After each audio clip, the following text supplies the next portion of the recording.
আসসালামু আলাইকুম। এটা মা ও বোনেদের জন্য ও সকল ফ্রেন্ডসের জন্য। এই নোটটা বলে দিচ্ছে, এই ঈদুল ফিতরের নামাজ যেনারা বাড়িতে পড়বেন তেনাদের জন্য, মেয়েদের জন্য। নয়তুয়ান উসালিয়া লিল্লাহি তাআলা রাকাতাই সালাতে ঈদুল ফিতর মাসিক তাকবিরাতে ওয়াজিবিল্লাহি তাআলা মোতাওয়াজিহান ইলাই জাহাতিল কাবাতে শরীফতে আল্লাহু আকবার।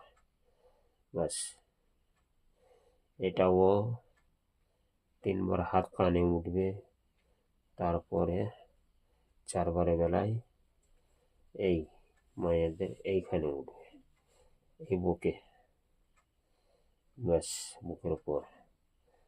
তো এইটা যদি আমার ভিডিওটি ভালো লাগে, like share comment subscribe please দয়া করে করতে ভুলবেন না।